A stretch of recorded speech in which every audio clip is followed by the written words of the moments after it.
Assalamu alaikum. Welcome back to another video to all my students. Class 9th exercise 1.1 math और science group का ये math है। Exercise 1.1 matrices and determinants इस chapter का name है। ठीक है जी। 1.6 मैंने आपको इसकी करवा दी है क्योंकि वो मेन एक्सरसाइज थी। उसके बाद हम 1.1 करेंगे, फिर आगे 2, 3, 4 एंड 5। ठीक है जी। अच्छा, 1.1 जो है वो बेसिक है। इसमें सबसे पहले आपको जो सिखाई जाती है बात वो ये है, find order of the following matrixes. ठीक है जी। अब ऑर्डर कैसे लेते हैं, मेरे पास जो फर्स्ट क्वेश्चन है वो है A इक्वस टू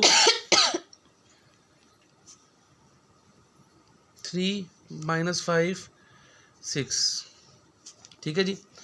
अच्छा जी, अब सबसे पहले हमने इसमें करना ये है कि हमने इसका ऑर्डर निकालने के लिए सबसे पहले हमने इसका लिखना है number of rose.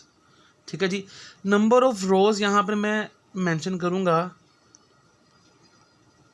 Number of rose. Column पहले आपने नहीं लिखना, पहले रोज़ लिखनी। अब रोज़ क्या होती हैं, लेफ़्ट टू राइट रोज़ होती हैं। जैसे कि 1, 2, इसकी 2 रोज़ हैं, मैंने यहाँ पर 2 लिख दिया। उसके बाद आएगा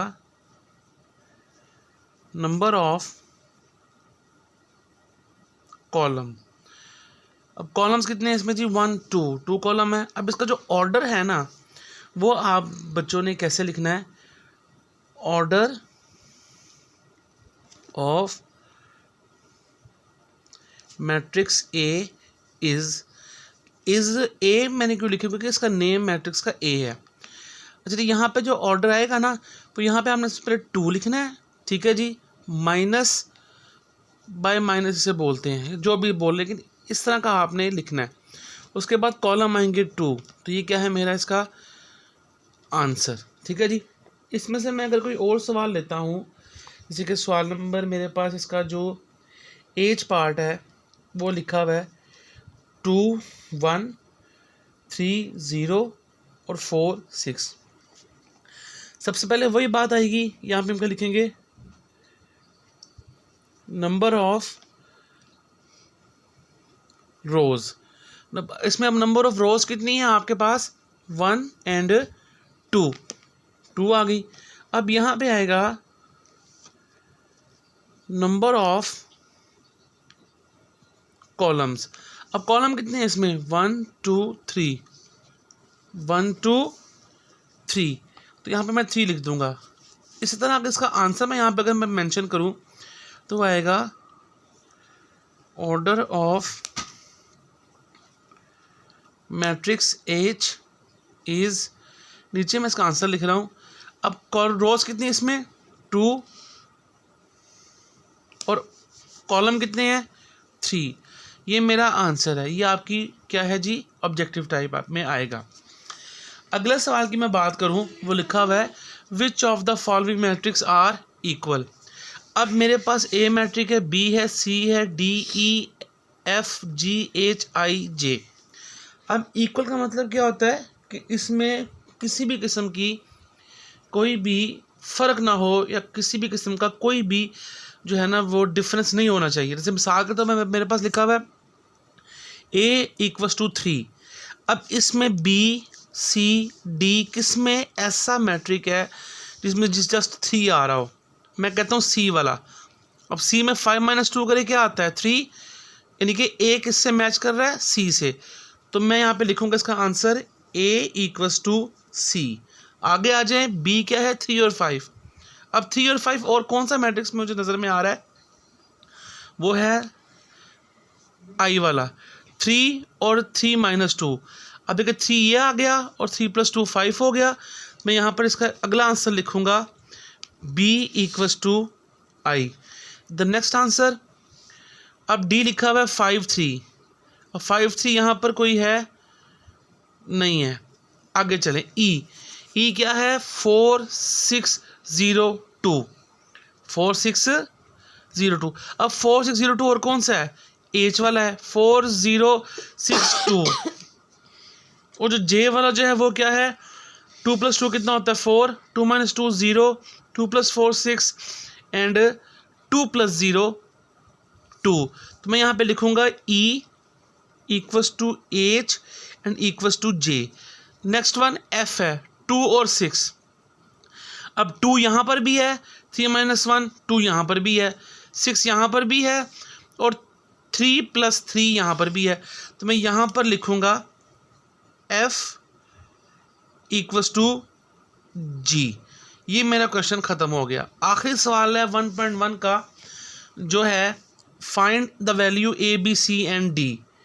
ठीक है जी, विच सेटिस्फाइड द मैट्रिक्स इक्वेशन।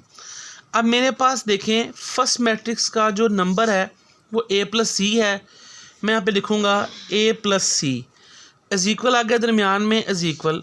अब इस मैट्रिक्स का फर्स्ट नंबर क्या है 0, ये मैंने ज़ीरो लगा दिया। इक्वेशन नंबर 1 ड्रॉ मैंने कर दी। देन सेकंड इक्वेशन की मैं बात करूँगा, वो क्या है A + 2B, A + 2B = इसका सेकंड नंबर क्या है -7। ठीक है जी। थर्ड वन क्या है, नीचे आ जाओ, C - 1 इज इक्वल, आ गया दरमियान में, ये आ गया 3। ये सेकंड इक्वेशन बन गई, ये आपकी थर्ड इक्वेशन बन गई।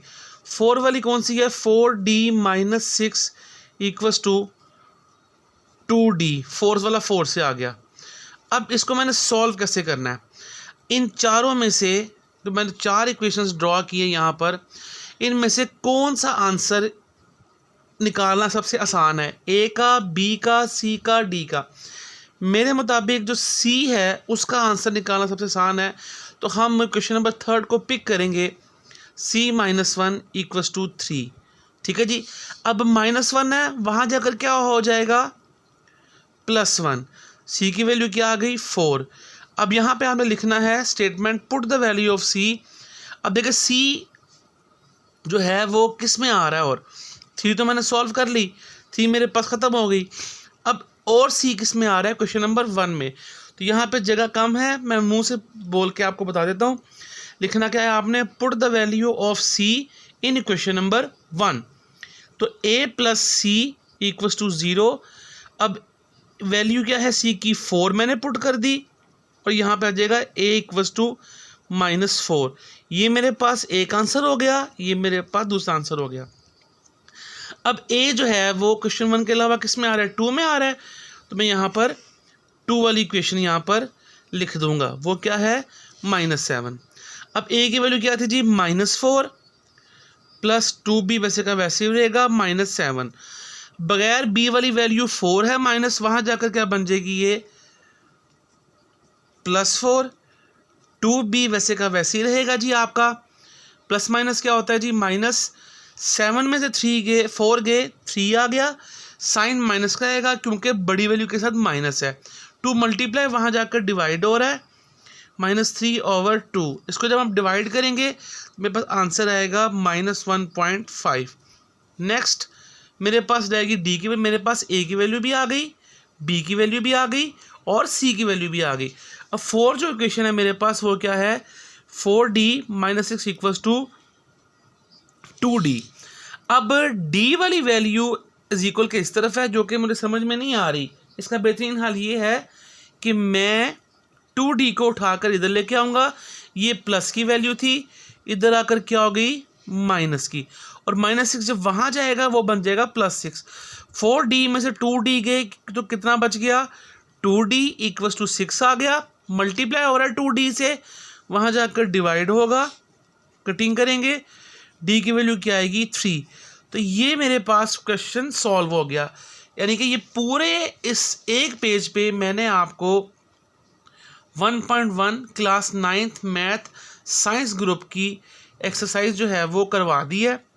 कोई भी मसला किसी बच्चे को हो तो वो मेरे से कमेंट सेक्शन में आकर पूछ सकता है। तमाम बच्चे इस एक्सरसाइज को कर लें। इसमें जो क्वेश्चन इम्पोर्टेंट है वो 3rd है।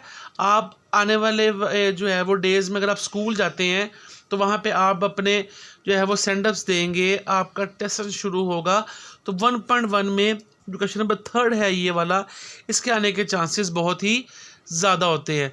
लिहाजा अपना ख्याल रखिएगा। अगली वीडियो में आपको मैं 1.2 समझाऊँगा इंशाल्लाह कल।